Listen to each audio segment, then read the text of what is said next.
All right, guys, welcome back to another podcast. Today we're kind of full swing into process, so here we go.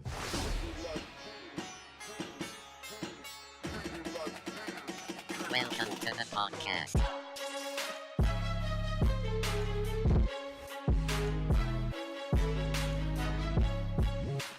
Halfway through this, get real zesty. Yeah, see, I am caffeine light this morning, so It's okay. Your energy full, though. I am energy full. Yes. Works the overnight. Did you actually sleep? A little bit. Yeah. It was a pretty slow night. And then, the gym, especially upper body days, always pump me up. So it gets me going. You feel like you're getting those glory muscles going. Right. Like, The show muscles. Yeah. The peacock, the peacock muscles. So, title of episode 25, Yeah. Peacock. Peacock, right? Yeah. That actually isn't the most unfortunate way of looking at this based on what we're thinking about talking about. Yeah, actually, yeah. So today actually, it kind of fell right into line because obviously last week we only subtly touched upon how the profession is dead.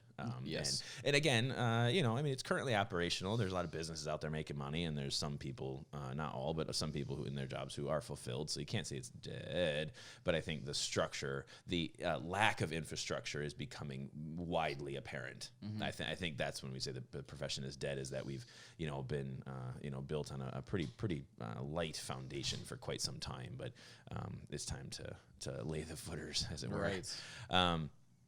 But yeah, actually, I think it kind of came at a pretty good time. And again, I think you can link in the description is one of the Gary V videos on essentially expense. Right. And I think it's that the one where he had proclaimed "take the bus."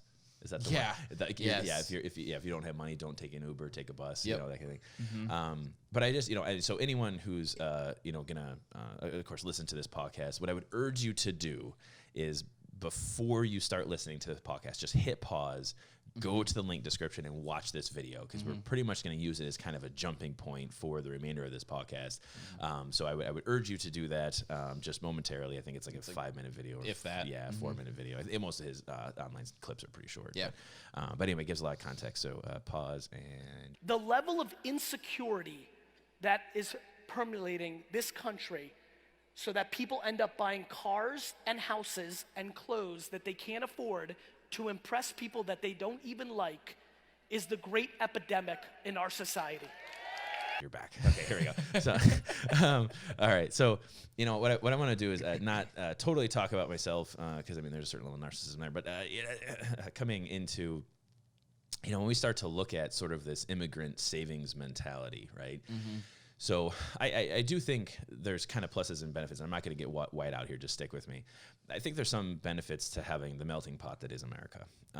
And I do like that in some capacity we have people from so many different backgrounds that have so many different influences and so many different ways that they were raised.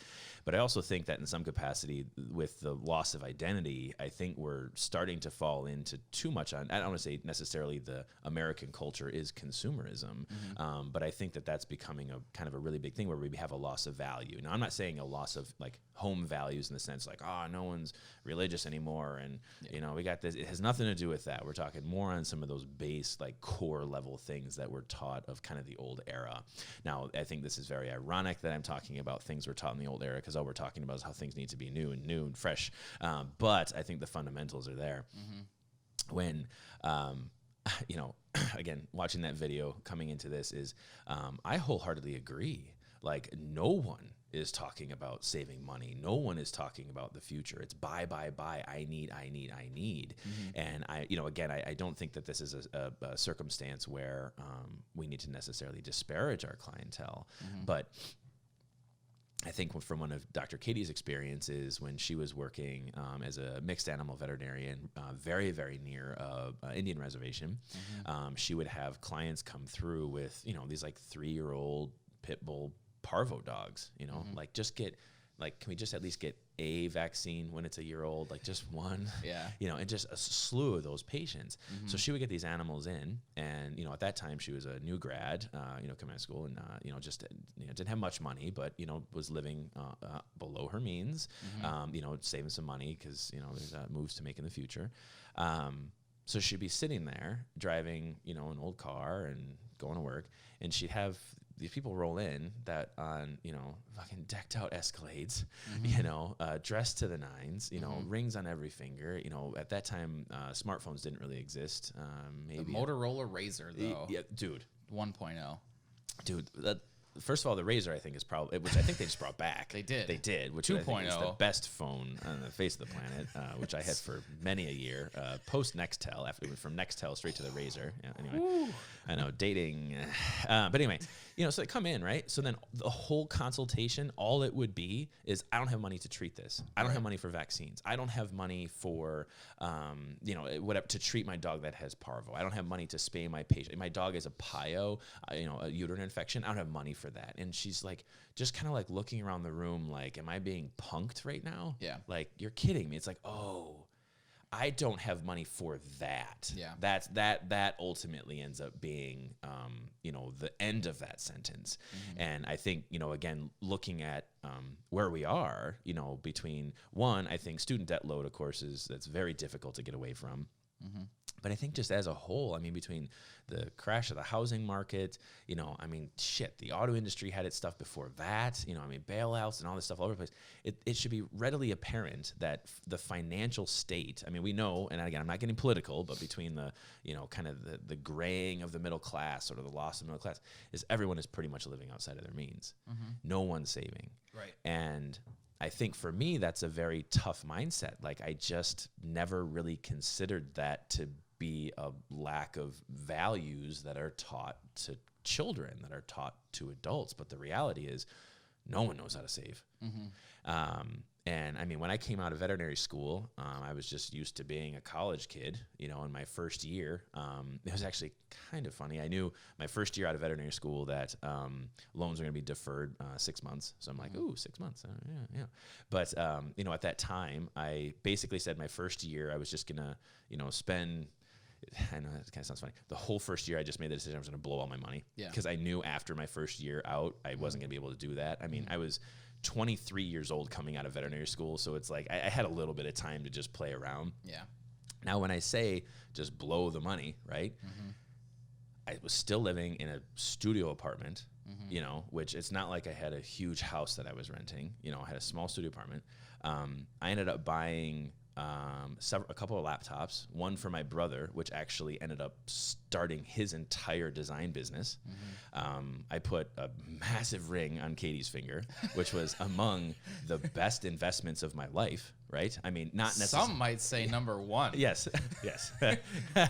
You would say number one. Yes. My number one investment of my life. Yes. Can we clip that part out, please? Can we edit that out straight to the number one?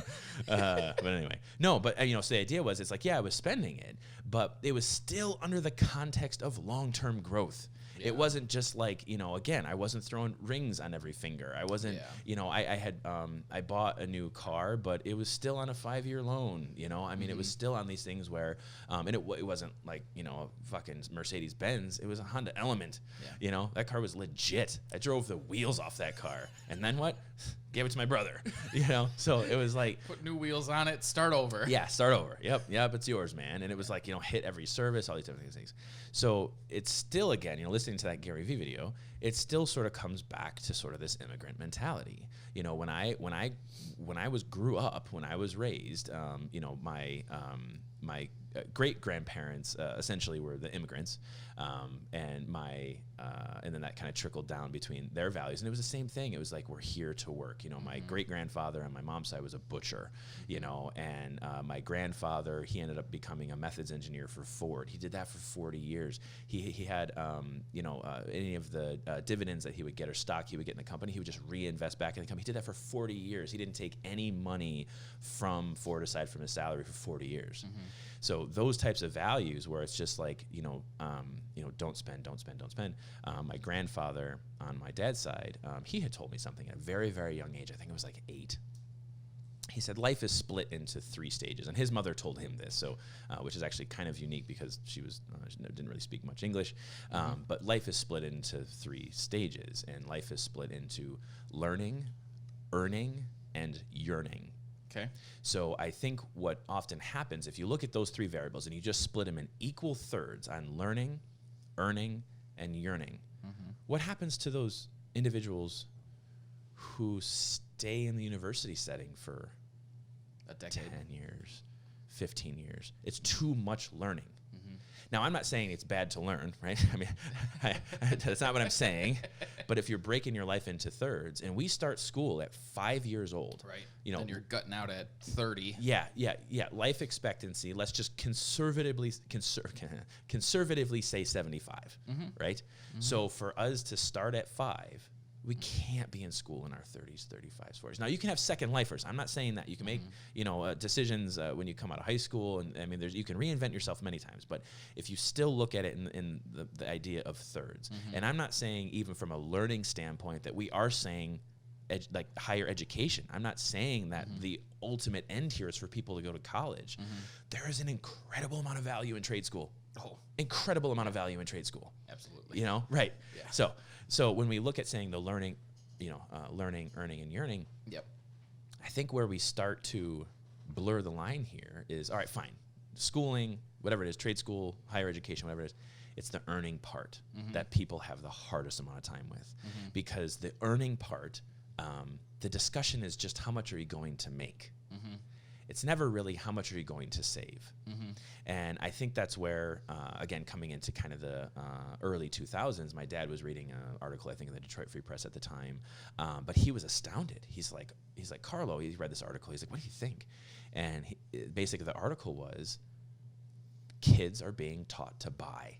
They're being taught to buy a video game system. They're being taught to buy a phone. They're being taught to buy a music device. They're being taught to buy these things, and not necessarily taught by their parents, but not taught by their parents either. Right. Yep. So marketing is a huge part of it. I need this, and I think what you referred to it is it wasn't brand loyalty, it was brand tribes. Yeah. So we start to create now the culture of, well, I have this, but you have that. I have this, but you have that.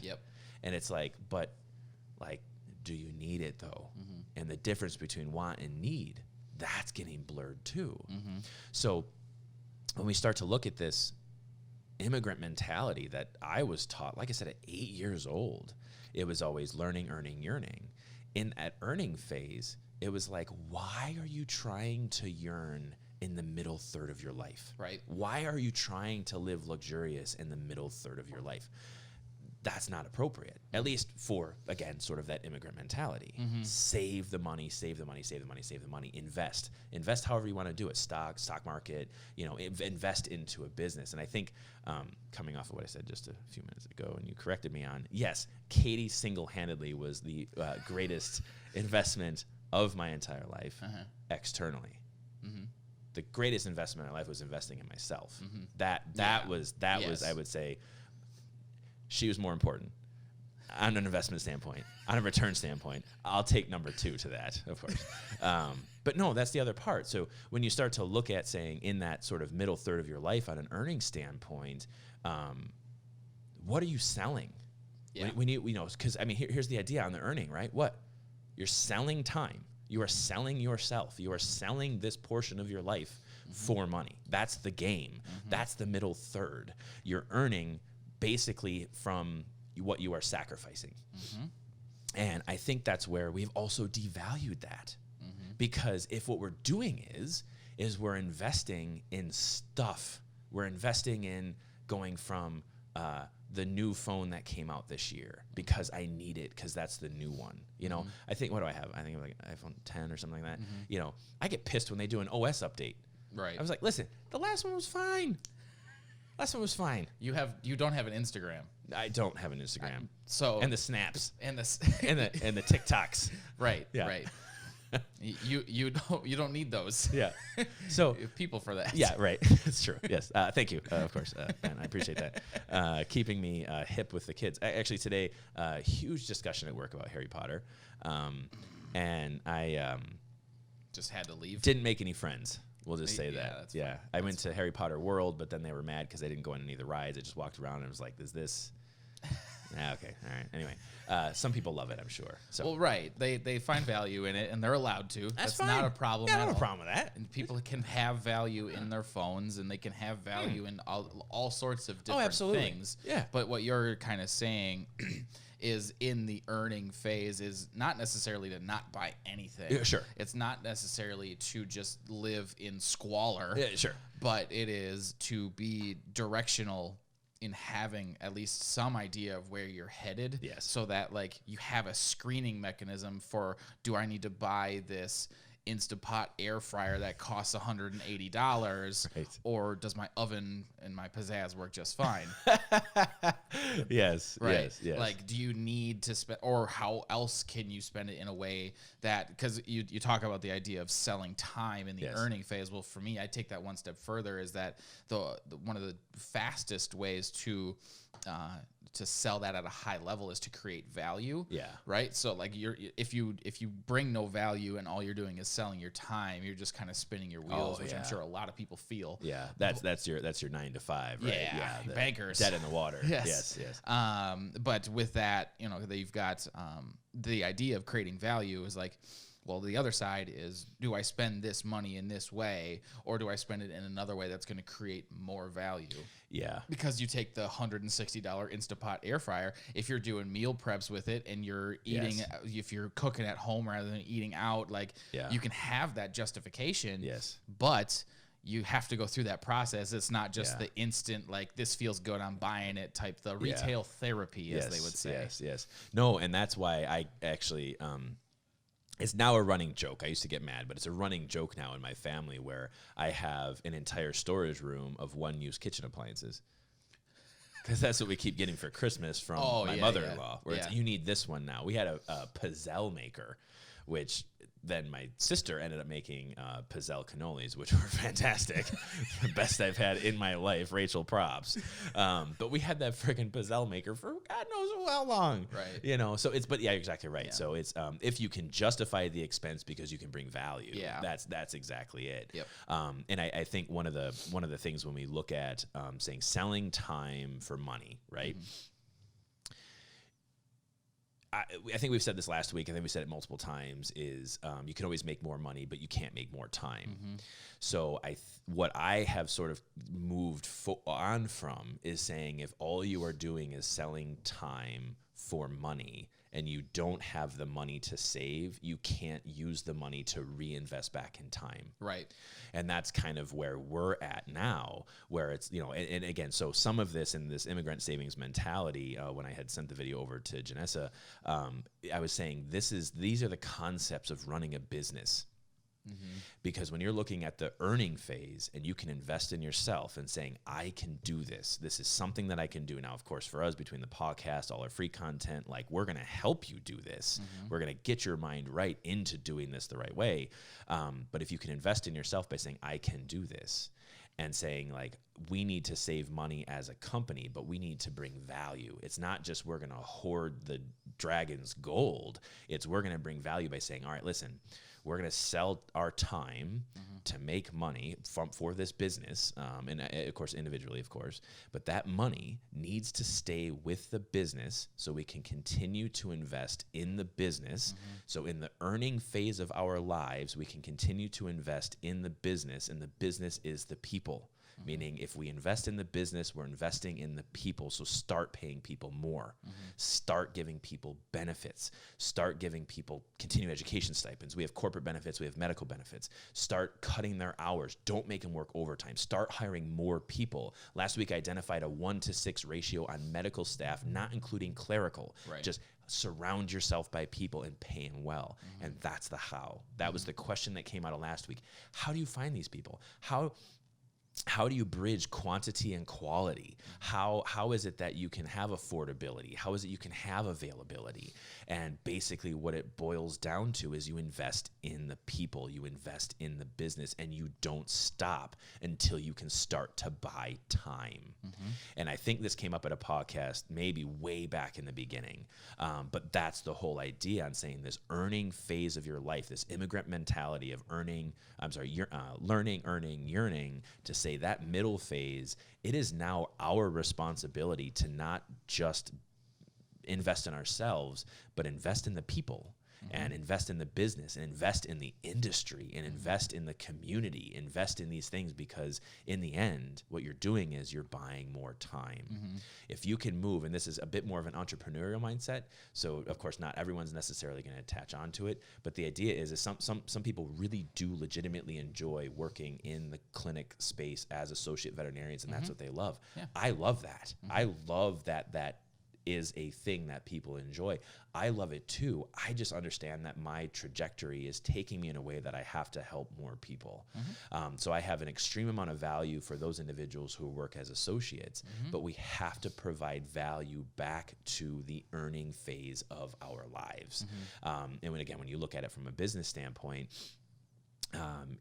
for us, we're continually trying to find ways to give money back, between, I think, our holiday bonus now. It's like, I think we're at a point now where, what was it, this last holiday, it was like a $5 increase per hour for every staff, I think is what it worked out to. Thanksgiving was like $7.25. Yeah, $7.25 additional on top of current wage. Yeah. Again, just for every hour worked. Every hour worked for every employee. Yeah. Yep. Again, just trying to find ways to continue to invest back into the people. And I think, for us, once that check is cut, I, in no way, shape, or form, have any input on how anyone spends any of their money. But to circle this back, we have to focus more on saving.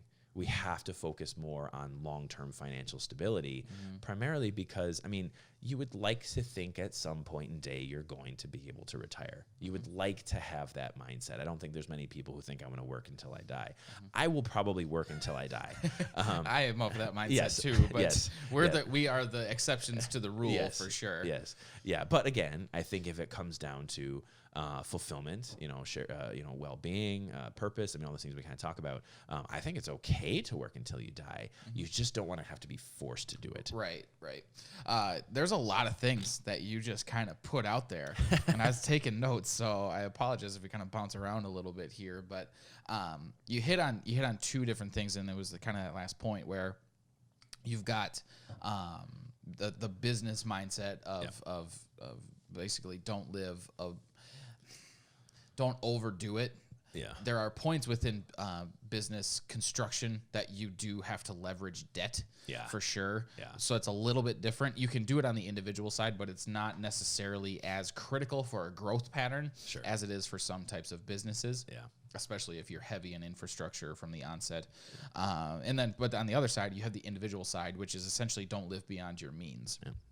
I don't remember the name of the movie, but it was a Paul Rudd movie or Judd Apatow, where basically you've got two people, and this one guy works for like a dying studio, and they just have this gargantuan house and like just everything, and then all of a sudden like they just can't pay their bills, and it's like the biggest stressor in their life, right? So when you're talking about not having control over what people do, absolutely, we're not here to tell people how to spend their money. No. But the flip side of that is when you do show up to sell your time, create value within the earning phase, a lot of times what people will actually drag in to the door as a stressor is financial stress. Yeah. Right? Yeah. So if you're... So our mentality of just check your shit at the door right, when you're here, work on it the is a patient. variable that can impact our expectation from that end. So I'm not going to mandate that you do it. However, if that's a stressor in your life, we're expecting you to get a handle on it one way or the other. So there is kind of some influence in there. Yeah. And we're clear about that. And let me actually take that as a little jump point too. Which I know you got a lot of notes. All right. But so let's to take that one step further. And I think, I know we talked about it before the podcast, and that's what's the problem when we start talking before these podcasts. I forget where our points are. So it's the idea of you can't fix a broke budget with more money. Right. So at the end of the day, you can't. And we have with an employee we had in the past, this individual was in a position of authority, and we basically had delegated roles between clinical officer, operations officer, and myself. This individual, we had just clear tasks, what needs to be done. And my pitch to most employees, or I should say potential employees, at least at the time when I was in charge of hiring, which I'm not anymore, it's you and Annie, but at the time I was like, I got these people who want to make value. That's what I attach to. They want to make value. They want to do good work. And what I'm now better at seeing is when they start to speak ill of their past employers, I always look through and trying to see how much of it is a victim mentality. At that time, I was a little more natural about it, but now I'm a little bit more deliberate about it. But in any event, can't fix a broke budget with more money is, I would say, okay, how much money are you making between these 2 jobs? How much money are you making between these 3 jobs? Would you be willing to have me combine all of that wage into one wage? You work for me full time, and then you essentially do what you were doing at those other jobs. You just do them in one place. Right. You're here, you're creating value, you're helping build the company, and I'm going to pay you more than what you made between those other ones. I want you to check your financial shit at the door. Right. I don't want that to be a variable. I don't want that to be a stressor in your life anymore. A few months go by. I need more money. You're working me too hard. You're working me too hard. This is too many responsibilities. You're working me too hard. I need more money. Oh, shit. My bad. I didn't realize that. We're kind of a new management style. Maybe I'm doing it wrong. Here's another $5K. No problem. No problem. Month and a half, 2 months go by. You're still working me too hard. I'm still working too many hours. I can't get all my tasks done. I'm not getting these things done. I'm falling behind on all my projects. I can't get this stuff ordered. I can't get this stuff done.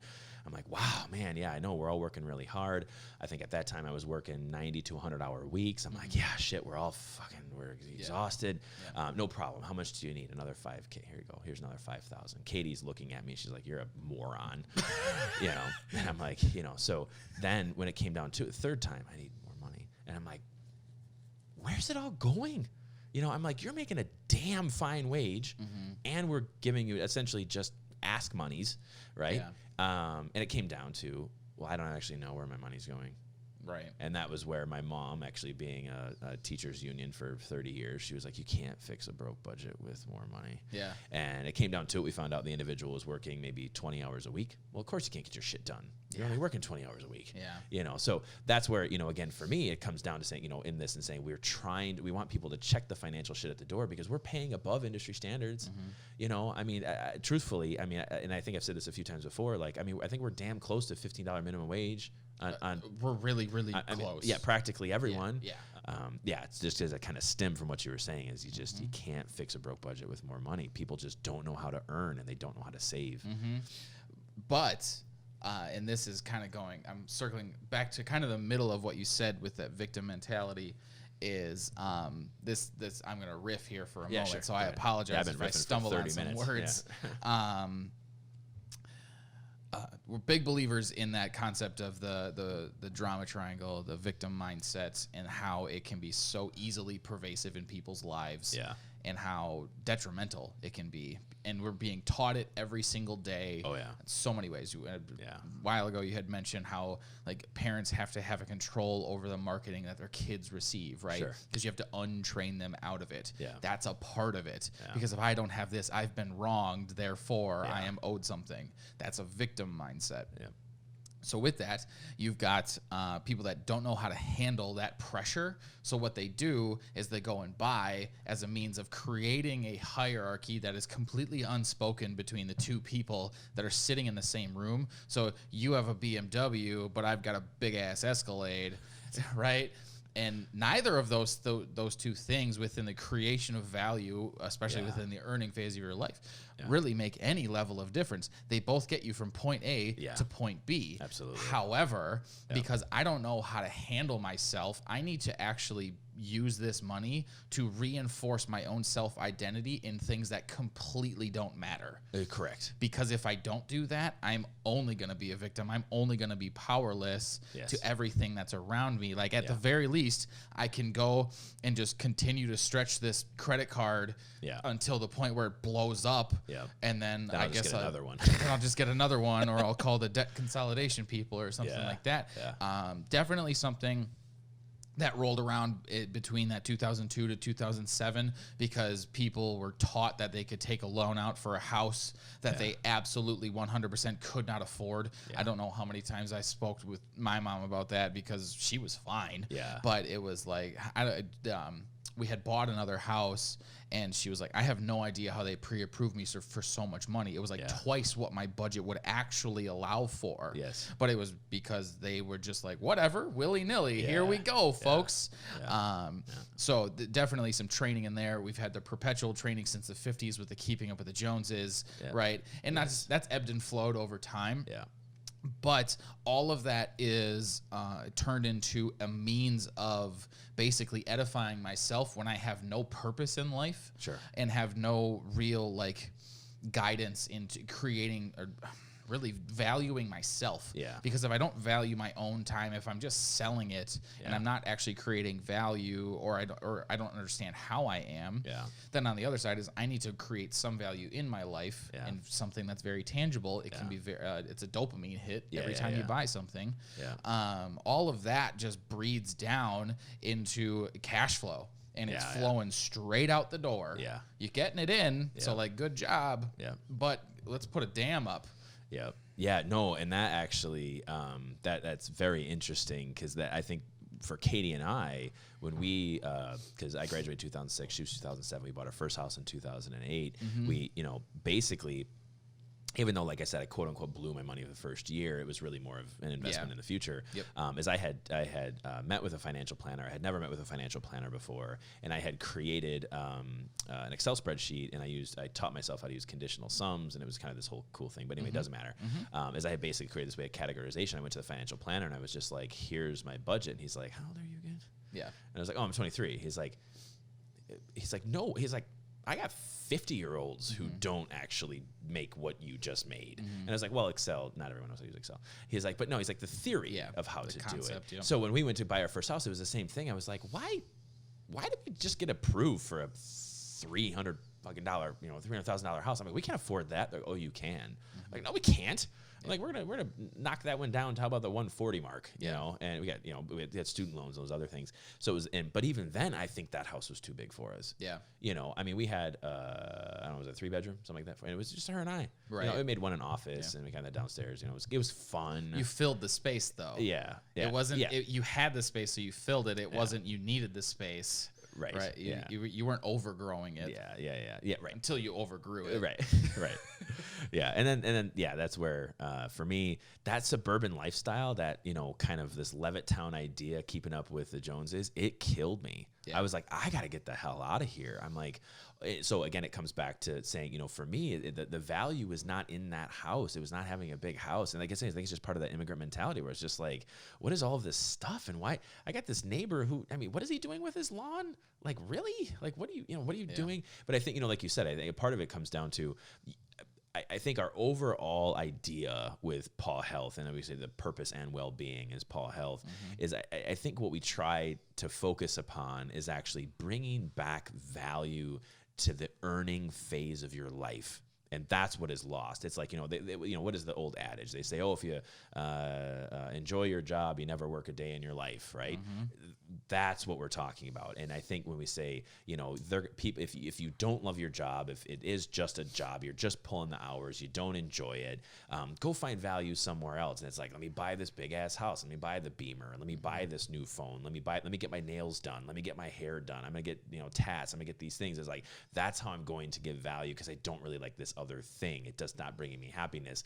This is going to bring me happiness. And it's like, that's okay. I'm not necessarily judging you for making those decisions about those items that are bringing you happiness. But if it's a broke budget, we probably shouldn't have those things. And it sucks. I'm sorry that those things shouldn't be in your wheelhouse, but you're in the earning phase of your life. You have to plan for the yearning phase, because if all you do is screw off your money for the earning phase of your life, you'll be earning until you die. And that's where, like I said, that's why I said I really like that video, because of the immigrant mentality.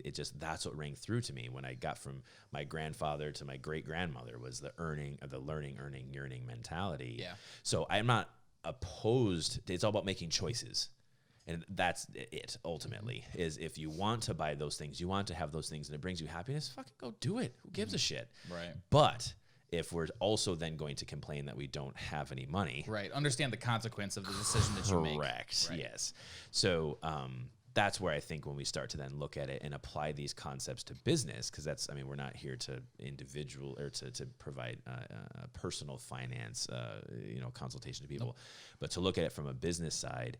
If you come into business ownership and you are an individual who is really poor at the earning phase of their life, don't have much in checking, don't have any savings, no investments, you have no place trying to run a business, plain and simple.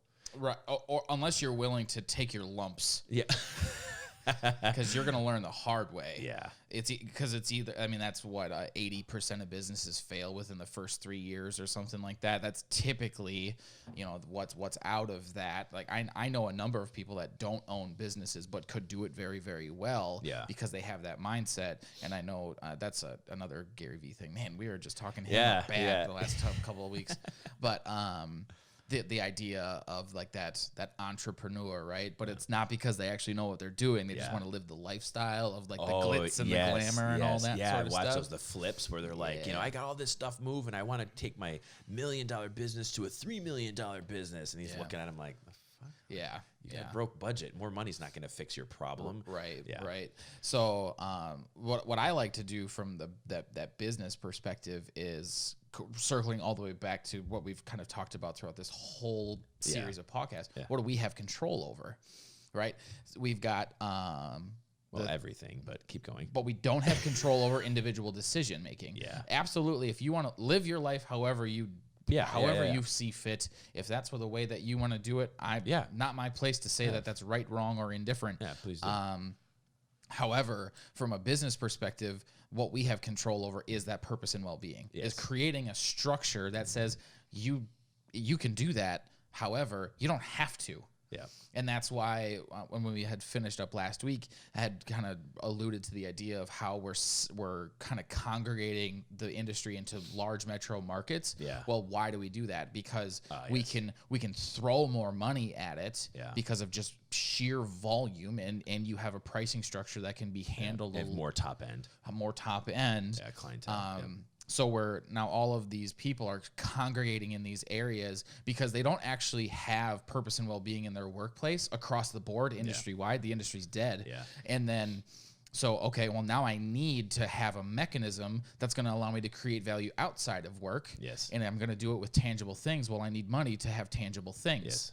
And now all of a sudden we're just perpetuating this horrible cycle of you actually have no value in your life aside from your car and your house. Yes. And 7 years from now, you're going to hate all of it. Yeah. Which is ultimately what happens when the old people die.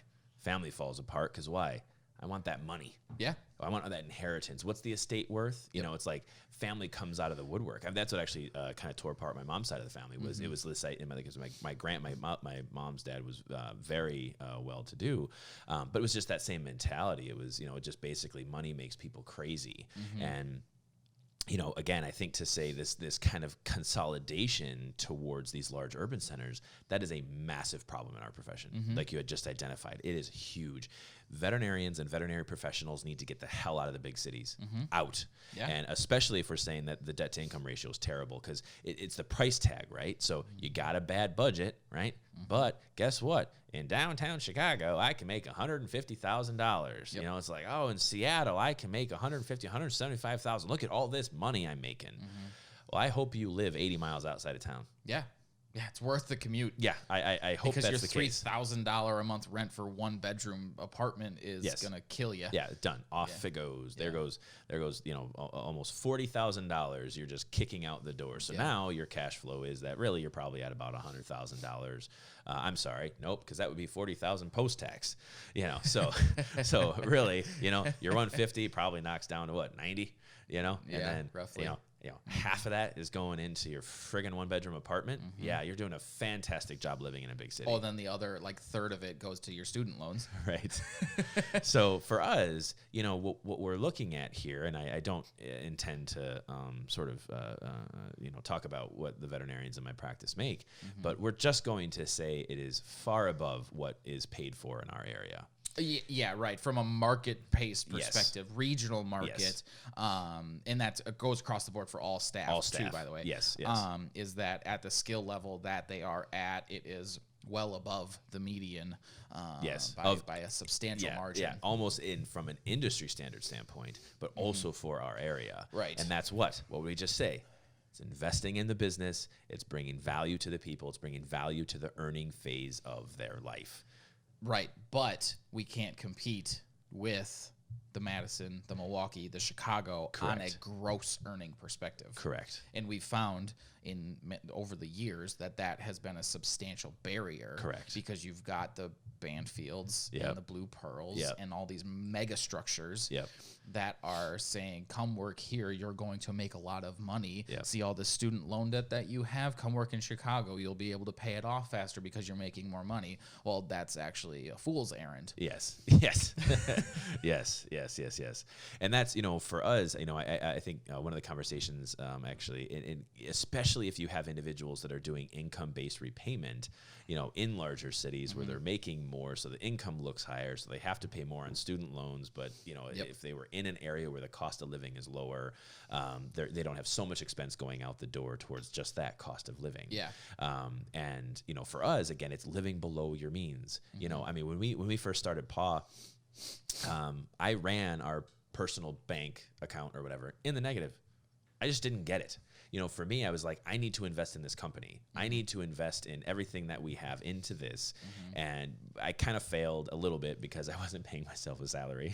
I was paying myself as a veterinarian for the veterinary hours that I was working, but I wasn't actually paying myself any type of administrative duties. Now, when you're working as a veterinarian for 40 hours a week and you're working as administrative for 60 hours a week, you should probably pay yourself as an administrative for 60 hours a week, at least 30. Yeah. So, but in any event, for me, it was basically saying, for us to look at the budget, right, as a whole, and investing into the company and so on and so forth. It still was a scenario where, essentially, like I said, when we were started out the business, I basically ran our personal stuff into the negative to invest into the company, and I wasn't sort of taking my bit out. Yep. And I think part of it is I wasn't appreciative of the cost of living component. Yeah. So when we're talking about, saying, all right, so we got people in the big cities that are, really have relatively poor cash flow, essentially. Yep. And for us to say moving to a lower cost of living area is going to help with that budget component, I think what that is met with is then saying, all right, well, if I move to a lower cost of living area, I'm going to be making less because what? There isn't a PAW Health everywhere, because you're going to be moving to a lower cost environment area, a lower cost of living area. So you're going to be working in a practice that also has lower fees, lower income generation, sort of lower potential for purchasing. Right. But that's where, again, when we roll this back into how we're going about this podcast and saying, no, if you actually have appropriate budgetary management of a business and you invest in the people and invest in yourself, while, yes, when we started the business, I did roll myself into the negative bank account numbers because I wasn't really valuing myself that much. It comes back to saying, no, at the end of the day, if we can live in these lower cost of living areas and find businesses that have the potential for what? Increased quality, increased quantity, and they're available and they're affordable, or you take a clinic that's affordable but not available, and then you make it more available, right? Then we're going to say, hey, in this lower cost of living area, I just figured out a way to sell a bit more of my time, because remember what we said, 8 hours in a day to main, 10 hours in a day to gain, right? So 8 hours in a day to maintain. There we go. I said it backwards. 8 hours in a day to maintain, 10 hours in a day to gain. If we can find this lower cost of living area, get the hell out of the big cities, find these practices where you can start to increase quantity, quality, availability, affordability, money stops becoming a part of the equation. Right. I, for my entire career, have paid karma. I have never looked at a client and said, there's my avenue for money. I have never looked at a patient and saying, if I do this, I'm going to make more money because it goes into my check because I'm paid on commission. I've never thought that. It's always been informed consent. It's always been serving the patient, and it's always giving people the option to do what is right for their family. It is not our job to determine what is right for their family. That's their job. It's our job to answer questions, provide them with informed consent, and give them, essentially the opportunity to do what's right. I pay karma. I've always paid karma. And money stopped becoming part of the equation. And that was the part that was very astounding to me. It's like, yeah, we got invoices we got to run, we got estimates we got to do, and we got services to provide. But value yourself, value that earning phase of your life, and look at these lower cost of living areas, not necessarily as an opportunity to make less money, but it's an opportunity to bring more value. It's an opportunity to bring more value to your own sense of shared purpose, your own well-being. You can start to develop these communities. You can start to develop the care that's there. And ultimately, in the end, we're talking ultimate financial stability. Yeah. We're talking taking this immigrant mentality of learning, earning, yearning, and focusing the hell out of the earning phase. But the earning part is you're bringing value to time and money. And that's it. And oh God, dude, you just hit so many things. I know. I had the screech a minute ago, and I had to bring it back. It's okay. But there we go.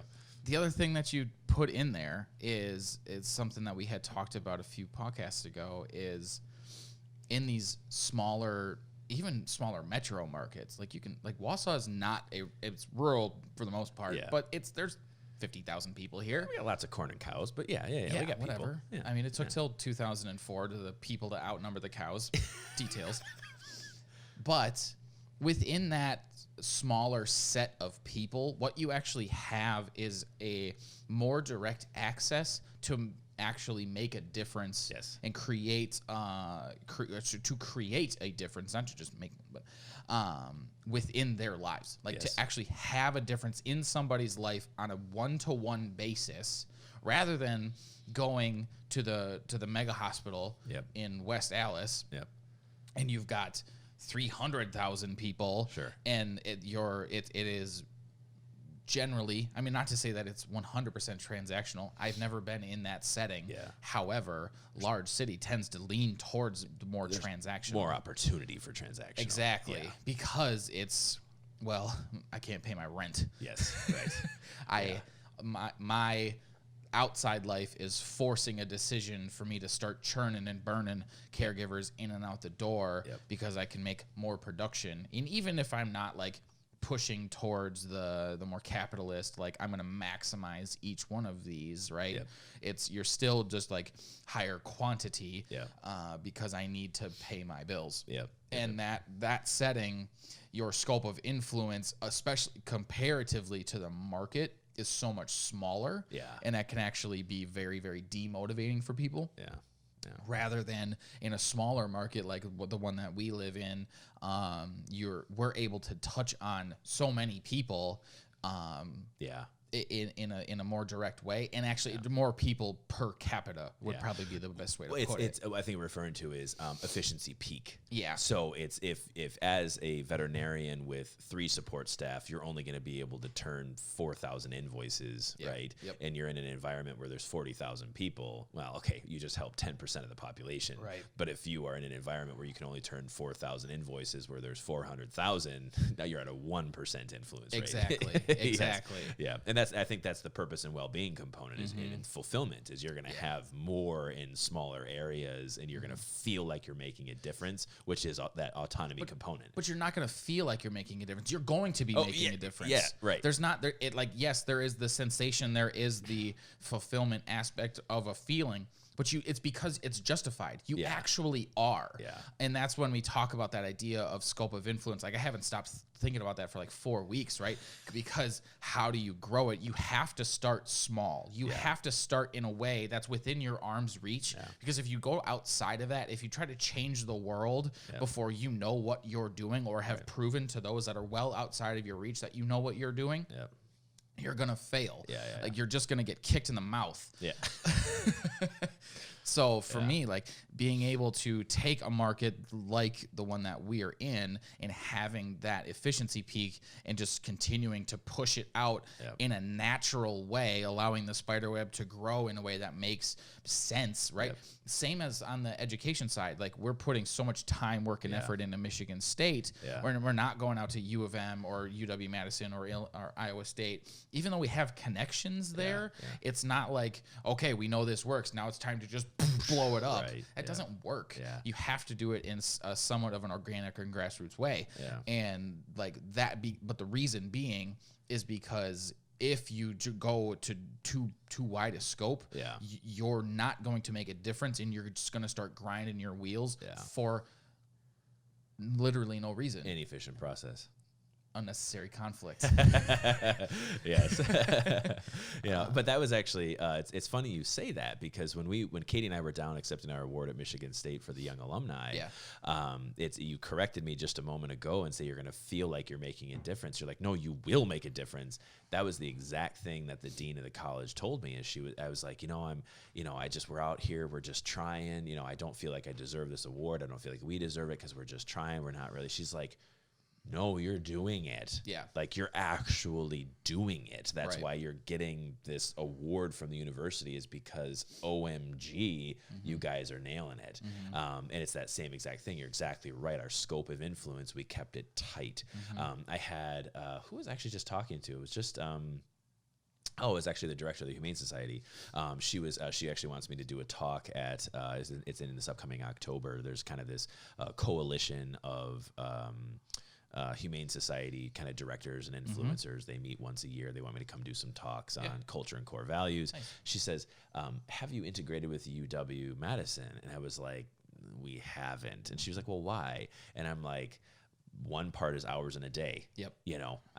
We want to make sure that what we're doing with Michigan State is a sort of a proof of concept, essentially, and saying we're doing this, we're trying it, it's going to work, we're going to make a difference in people's lives.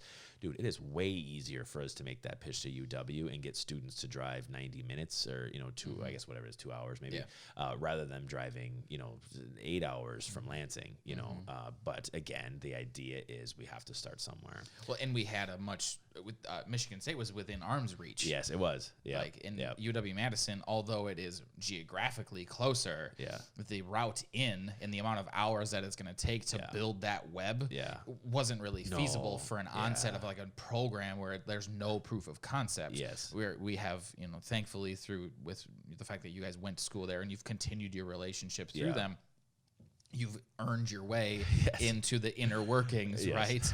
And with that, it's like, all right, let's try some stuff. Like, guys, this is a new idea, but somebody's got to do it. Because we're stuck between a rock and a hard place in this industry, and somebody's got to step out. And this is where we're going to do it. Yeah, exactly. So will make a difference in these smaller areas. So again, I think the pull, when we start to look at this and saying, get out of the big cities, is, one, obviously ride our coattails, take what we have, take, all the stuff we have online, our online content, give us a call. Hang out with us for a month, just whatever it is, get the hell out of the big cities. Because again, you will have a greater influence on people's lives in a very tangible way, that you're going to be receiving the feedback from people. But between the cost of living being lower, focusing on these clinics where, you can actually help grow it, on saying the quantity, quality, affordability, availability component, it's all within arm's reach. If we can do it, a lot of people can do it, but it all comes back to sort of that immigrant savings mentality, the learning, earning, yearning. If we aren't focusing on the earning part of our lives as bringing value to ourselves and value to others, it's never going to work. No, it's not, because ultimately, like that, to me, that's why we get out of bed every morning, right? Is essentially whether it's for yourself or somebody else, you have to create some sort of value in your day. So if you feel like you're just selling time, whether it's because you're in a big city with no scope of influence, or you're in a small market and you're not actually making what you're worth, like, rock, hard place, and you're just getting smushed between those two things, and that's what's available. That's what's out there. The industry's dead. The industry's dead. That's those two options. You've got corporate, big city, traditional small practice in these small markets, and from the wide scope of looking at the industry as a whole, that's what's out there. And that's why we're not joking when we say the industry is dead. Purely from a service perspective.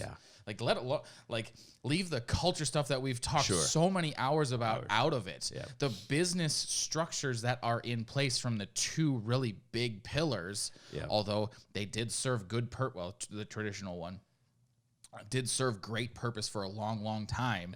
They're crumbling dying, and they're just taking everybody with them. Yeah, absolutely. Because again, it comes back to things I've said, time and time again. There are no longer any giants for us to stand on shoulders. Right. That's the problem. Yeah. Annie actually, she was telling me she just had an interview where this individual's kind of coming in out of state. Yada yada. I mean, everyone has a story, but the individual has kind of interviewed in the area and saying, I looked at this job, looked at this job. She's like, you guys are a lot different here, just in your talk path and so on and so forth. But she says a lot of the other interviews that I've had, not just in our area, but kind of around, she's like, it really just seems like everyone around is sort of working just to retire. She's like, there isn't really, it's all very stagnant, and so like you said, rock in a hard place. It does take, again, there is an entrepreneurial component to leaving the big cities and coming into these areas and being responsible for more. You're responsible for more from a business standpoint. We can help significantly minimize that. Oh, yeah. Just from a guidance standpoint, and we're not going to become a barrier to you. We're actually just going to try to help teach you and move you along. Yep. I think when we say you're responsible for more, one from a business standpoint, the other one is it's actually the fear of availability. So if you move into these smaller markets, it's like, all right, well, I was really comfortable when I was in the larger cities because I didn't have to do any surgeries. I think Janessa was telling me one of her friends who was working in Seattle, she took a job somewhere else. Maybe it was in the Midwest. I don't exactly remember the story. And her whole career up to that point, she had done a spay, and they've been out of school for 4 years or 5 years. And it was the availability component. She's like, I don't actually have to do that. We have a surgeon who does. We have this other person who does. I don't have to do it. So you go from being a big city where it's a high cost of living. You're like, what, I'm going to take the jump. I'm going to move into this area because I'm going to try to grow financial stability for myself. I'm in the earning phase of my life. I want to bring value to myself, to the workplace, and to the community.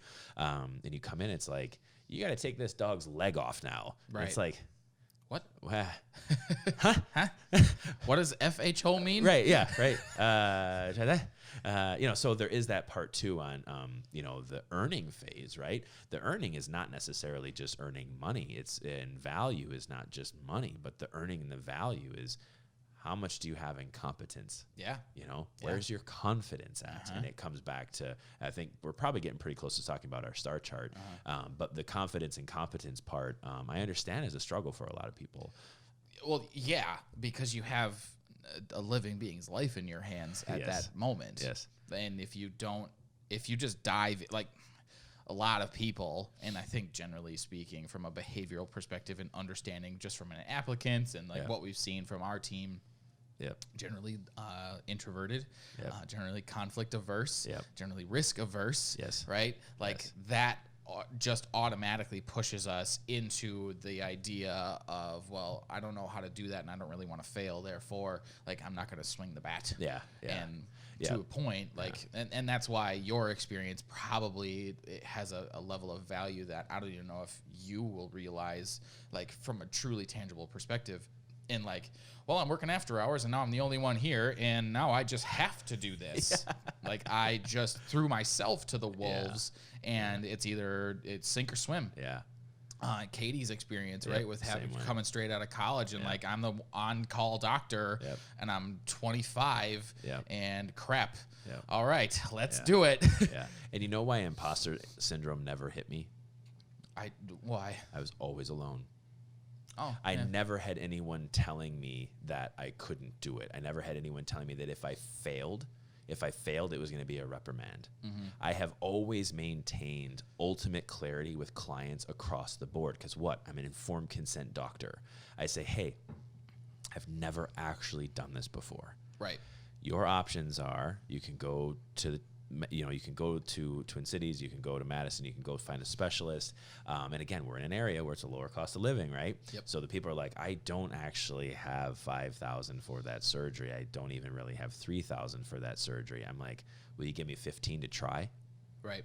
And they're like, yes. And I'm like, listen, I've never done it. I have the confidence that I can read, that I can teach myself. I can, I understand the concept. I have tons of anatomy books. I got surgery books. And this comes back to me not being an online learner. I have this huge library where I'm like, my entire profession is boiled down to these 2 shelves of books. I'm just going to figure it out because I know the answer is in there. I just have to go on a scavenger hunt to find it. And I have to have someone who's willing to allow me to try. Right. And that's where, like I said, imposter syndrome has never touched me because I'm like, I may not have the competence, but I have the confidence to try. And I'm never going to approach a client and tell them I can do something that I can't without them being aware that there's a risk. And again, you said the component of having a living animal's life in your hands. It's first do no harm. I would never put myself into a scenario where I'm making this animal suffer more. Right. So it's one where, my first GDV did it on my own. First splenectomy on my own. First amputation on my own. First everything on my own. But at the end of the day, it's coming back to that value component on the earning phase. Let me just try. Right. And then a success, they're like, holy shit, you did it. I'm like, oh my God, I did it. Yes. Yes. And it's like, whoa, dopamine, Yeah. But Yeah. there were those circumstances where I've had some failures. Yep. It's like, fuck. Yep. So then when the next one comes in, they say, have you ever done this before? I have, and I had one failure. But I technically had 3 other successes, but I did have one not go great. So the statistics are this, but I'm still willing to try. They're like, all right, I'll try that. And actually I think our most recent one, Zeke, our patient for the last 6 weeks was 5 weeks, somewhere in that ballpark. Was just that. I was confident and competent in my ability to manage this huge degloving wound. I mean, it went from the shoulder past their elbow all the way down to the wrist. I mean, it was pretty much the whole front part of this entire leg. Yep. And I'm like, I can manage that. And what I told him was, it was a couple, of course they had some money, they were working, no kids, that kind of stuff. So they had some money to throw around, but I was like, I'm not actually sure how much money this is going to cost. Yeah. I'm like, I know what needs to get done. Your dog can use the leg. You can walk on it. I'm like, I'm willing to invest the time in this patient because I'm trying to bring value. I'm willing to invest the time into this patient and this leg. Meet me halfway on some of the expenses, but what am I going to be able to do? I was the only one in the clinic who really knew how to do a wet to dry. In those 6 weeks, I would confidently say all of our staff can do it now. Oh, yeah. Every single person that works in our clinic got exposed to it. Everybody. Yeah. So the value there in saying, so that's what I'm saying. I know I was going to say, you didn't actually put your time into it. No. You reinvested your funds into your staff to increase a skill set that didn't exist. Correct. Right? Yes. And yes, did you put your time into it as well? Absolutely. But you basically ate all of the expense on it as a means to build your skill set. So when the next one comes in, it's better and it's just more efficient. No one's scared about it. Right. Oh, that dog ripped all the skin off its leg. We can do that. Right. We've done that before. Right. And that was, I remember even Mariah, she was up in the lobby. She had done the bandage change, and I was telling the caregivers, I was like, hey, Mariah did the one today. And I was just standing there. I was supervising the whole time, and she nailed it. And we went back, and she was like, dude. I was like, yeah. You did a good job. So again, it's the value component, and it's the selling time, selling money, bringing value. All it was just fixing a dog's leg skin. But the thing that you I don't know if you realize you touched on it, because it goes back to kind of what this whole argument's been, or not discussion, not argument. We're not arguing about anything. Take the large corporate structure in that specific case. Gonna be a ton of oversight, and if you screw it up a little bit, you're gonna get reamed, right? And you're gonna have to eat they're gonna be like, well, this is how much it costs. You have to do it this way, regardless of how many times you've done it, because that's the way that it is. And then from the small market perspective, if you have a budget that just cannot simply float that, I want to do this, however, I can't actually eat all the expense of all this to happen. Rock hard place. And this is again like that, well, we're just going to try it. We're just going to see where this ends up. And that's a mindset that I don't think really exists between those two structures. And that would have ultimately, again, why going all the way back to the very, very beginning, why are we here? Serve the patient. It would have detracted directly away from that because of process. exclusively because of process that's in place. Yeah, that dog would have 3 legs. There's no question about it. No. Yeah, Not- there's no no one question little about question. it. Yeah, No. absolutely. Yeah. But you're exactly right. And, but again, what it comes back down to is that investing in the people, investing in the business, taking while I have time and I figured out a way to make money in a low cost of living environment, it provides us the latitude to continue to invest back in the people. I mean, you saw what we write off, like 4,000 or 5,000 or something like that. Yeah. But the idea it was like, no, this isn't a write off. This is a way for me to teach my staff over the last 5 to 6 weeks. That's going to pay for, like I said, it's going to pay for itself on every patient who comes in after that. Yeah.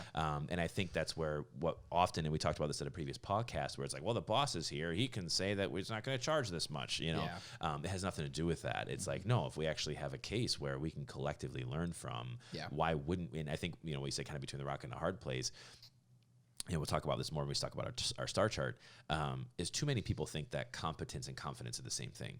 Yeah. And they are not. No. So No. So They coexist. They well. coexist. Yes. They are on the same axis. Yeah. But they are not the same thing. Yeah. So if we just have the confidence, and that was part of the gamble for the people. The lady had asked me in the beginning. She was like, "If we're gonna go through this whole thing and it fails, are we still gonna have to amputate the leg?" And I was kind of looking at it, and just from my own my competence of my past experience, I was like, "Nah, it ain't gonna happen." I'm like 20% maybe. Yeah. But in the end, I was like, nah. I'm like, the skin is a super lazy organ. I'm like, I can get that skin to move around. Yeah. Yeah. I just need time. Right. So they were willing to sack in the time, and by God, they were there every 24 to 48 hours, towards the end, and now we're up to 1 week rechecks. Yeah. But that expense that was put in with the staff, right? Yep. We didn't in any way, shape, or form from the onset of that decision of we're going to try this, look at it as a cost. No. It was exclusively an investment. Oh, absolutely. Exclusively. Yeah, that was an asset. Yes. Yeah. Because now we have, again, going back to our industry overview, in the talent side, deteriorating skill sets, we have just knocked a big thing right off of that, right? Yep. And it's just, in the grand scheme of things, minor investment. It's very, very minor. No, minor for us as a business, but coming back to the 9,000 and a 50,000 environment, we made a significant difference in that family. Oh, absolutely. Significant difference. And we even have some of our, clients, we did tons of end of year Christmas write-offs, for some of our good clients. It's just like, I want to make a difference in those people's lives this year, So it's the same idea. When you start to have the ability to gain financial stability, I still am just not a hoarder. I'm just not a dragon with this freaking gold. Right. It's how can we give it back to people? Right. The work we do with Humane Society is all kind of stuff. So that's where you really get that fulfillment element. But if you lived above your means and you couldn't pay your bills, you wouldn't be able to do that. Absolutely not. Not at one little bit. No. It's either that or you'd go bankrupt. Yeah. Right. Well, and that's the concern, though. I think you had said it earlier about taking some pretty good lumps, is that, and again, I think if we want to wrap this up, because I know we're getting towards the end of the podcast, but to wrap it up, I think when we start to talk about this, the Gary Vee video, to say the immigrant savings mentality, to then say, how does that actually relate to business? And you can't fix a broke budget with more money. It's kind of the same thing. We can't expect people to pay us more money when we're not running a business efficiently. Right. Your affordability is going to go way down, if you have a broke budget. But that's, again, the concepts of how it relates over to how you run a business is the more effective you are, that the proof of concept is I'm really good about proving I can save money in my personal life. It's going to be that much easier when you come to a business side on saying, hey, I'm going to save money here to shift money over there. If it's I'm going to save money here because I'm going to fucking blow it somewhere. Right. Right. Saving it to invest it somewhere else, right? And that sometimes it's fun to have a little bit of fun with money, but it's it's the exception to the rule, because what do we all typically want to do? And again, as the generation turns over, what are we hearing from millennials as they want to make a difference? Yeah, absolutely. How do we do that? Stop peacocking. Yeah. Yes. Stop blowing your money on things that mean absolutely nothing. Yeah.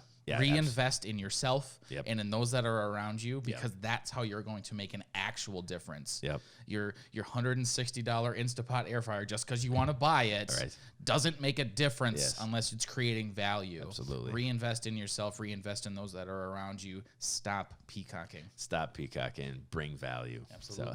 So. Carly, you want to take us out? Yeah. All right, guys. I think that was pretty good today. I think we're going to figure out something here coming into the next several podcasts. I mean, I know we got a couple more interviews and stuff we want to do, but I think we're getting dangerously close to receiving questions from the masses. That might be easier once we get to the new building, doing live Facebook feeds and that kind of stuff. But guys, I think it just as kind of our as what we can include in a new closing, send us questions. Yeah, You know, absolutely. If you guys got questions or whatever it is, I mean, we'd be more than happy to intertwine them into what we're doing.